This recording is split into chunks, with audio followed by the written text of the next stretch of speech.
मुंबई महापालिकेच्या बेस्ट उपक्रमातल्या कर्मचाऱ्यांनी आपल्या विविध प्रलंबित मागण्यांसाठी आज मध्यरात्रीपासून संपावर जाण्याचा इशारा दिलाय। वास्तविक औद्योगिक न्यायालयानं आज संध्याकाळी बेस्टच्या बाजूनं अंतरिम आदेश दिला होता।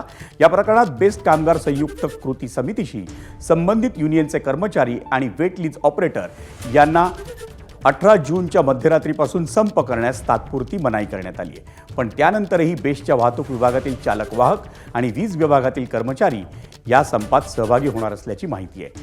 बेस्ट कर्मचाऱ्यांच्या प्रलंबित मागण्यांसाठी बेस्ट कामगार संयुक्त कृती समितीच्या वतीनं हा संप पुकारण्यात आलाय।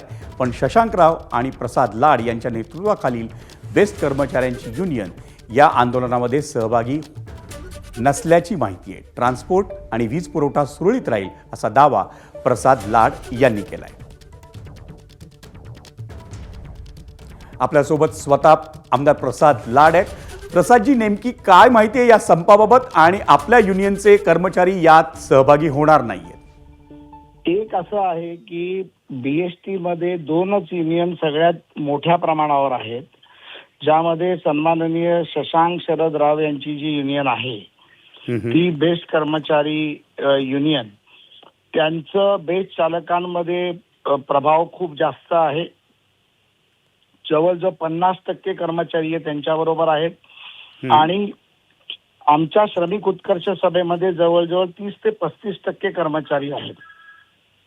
बेस्ट इलेक्ट्रिक वर्कर युनियन मध्ये जवळजवळ माझ्याकडे 90% कर्मचारी आहेत आणि 10% कर्मचारी हे शशांक राव साहेबांबरोबर आहेत। त्यामुळे आम्ही दोघांनी हा निर्णय घेतलाय की मुंबईच्या जनतेच्या हाल अपेक्षा झाल्या नाही पाहिजेत।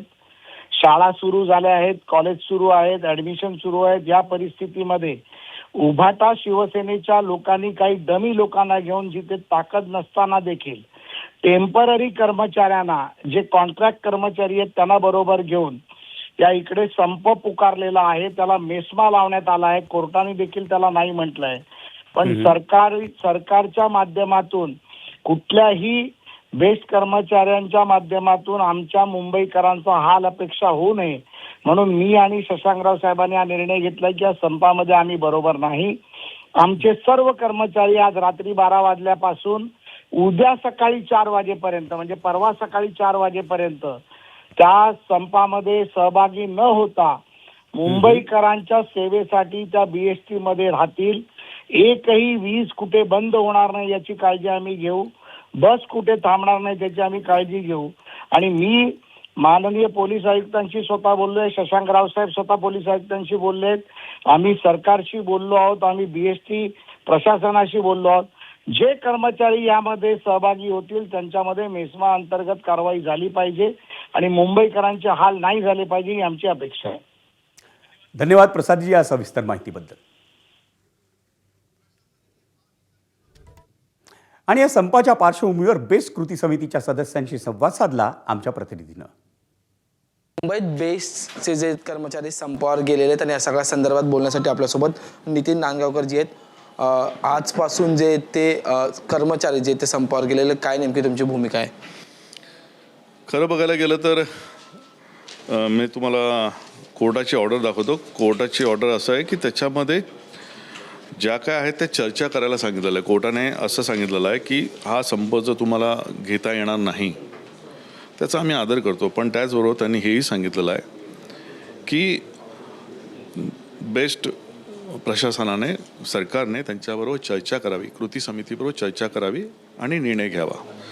तर कोर्टाची दिशाभूल करणं, कोर्टाला वास्तव न सांगणं आणि आमच्याबरोबर चर्चा न करता एखाद्या डिसिजनवर येणं हे अत्यंत चुकीचं आहे। आम्ही आमचे दरवाजे ओपन ठेवलेले आहेत। आमचं असं म्हणणं आहे की आपण कृती समितीबरोबर चर्चा करा। हे जे आंदोलन आम्ही छेडलेलं आहे, कामगारांना आज जी पिळवणूक होते त्यांचा जो छळ चाललेला आहे, वेटलिस्टचे जे कंत्राटी कामगार आहेत त्यांना आज पालिकेमध्ये, संपूर्ण बेस्टला पालिकेमध्ये त्याचं विलीनीकरण झालं पाहिजे ही आमची पहिली डिमांड आहे। आणि वेटलिस्टचे जे कामगार आहेत त्यांना त्यांची पगारवाढ, जो पगार यांना मिळतो आहे तोच त्यांना समान वेतन मिळावं ही आमची भूमिका आहे। ग्रॅज्युटी मिळाली पाहिजे, त्यांचा भत्ता मिळाला पाहिजे, त्यांचे जेवढे पण चांगले त्यांना आगार मिळणं, त्यांचं चांगले विश्रामगृह मिळणं, त्यांचे चांगले कॅन्टीन मिळणं, हे त्यांचे मूलभूत अधिकार आहेत. ज्या बेसिक गरजा ज्या आहेत त्या पूर्ण झाल्या पाहिजेत आणि यासाठी वारंवार आम्ही त्यांना प्रशासनाकडे याचा पाठपुरावा केलेला आहे. ॲज अ बेट्स कमिटी सदस्य म्हणून आम्ही वारंवार त्याच्याबद्दल निवेदनं दिलेली आहेत. त्याच्यावर काहीतरी ठोस निर्णय घ्या अशा आमच्या भूमिका आहेत.